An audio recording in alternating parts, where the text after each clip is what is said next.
गरमागरम वाफाळतं पिठलं म्हटलं की अगदी भल्या भल्यांच्या तोंडाला पाणी आल्याशिवाय अजिबात राहत नाही। एखाद्या दिवशी घरामध्ये भाजीला काही नाही तसं हे झटपट होणारं पिठलं बनवलं जातं। पण कधी कधी काय होतं, घरामध्ये वयस्कर मंडळी असतील किंवा लहान मुलं असतील, बेसन पीठ किंवा डाळीचं पीठ पचत नाही म्हणून हे पिठलं खाणं टाळत असतात। पण आज आपण भाजून पिठलं कसं बनवायचं ते बघणार आहोत। नेहमीपेक्षा थोड्या वेगळ्या पद्धतीचं हे पिठलं आहे, म्हणून रेसिपी शेवटपर्यंत नक्की बघा। जर आवडली तर एक लाईक नक्की करा। चला तर मग वेळ न घालवता रेसिपीला सुरुवात करूया।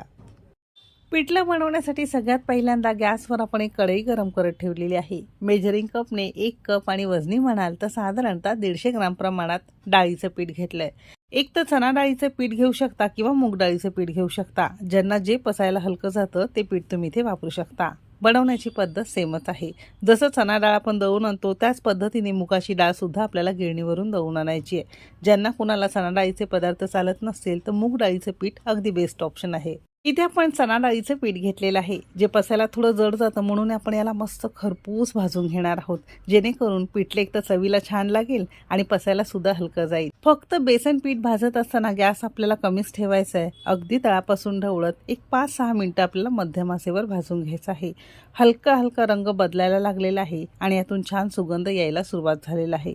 आता या स्टेजला भाजून घेतलेलं खरपूस पीठ आपण एका वेगळ्या भांड्यामध्ये काढून घेतलेलं आहे आणि थोडं थंड करायला बाजूला ठेवून देणार आहोत।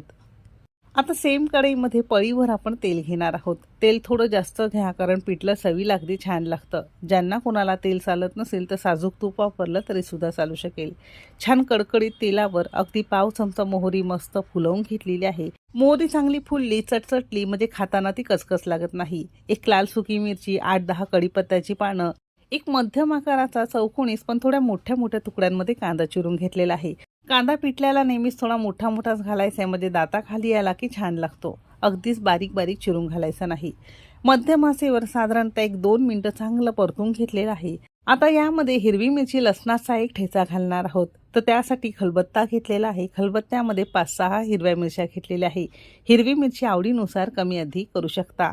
एक 7-8 लसणाच्या पाकळ्या सोलून घेतलेल्या आहे। अर्धा इंच आल्याचे तुकडे घेतलेले आहे। आलं सुद्धा नक्की घाला, छान चव येते।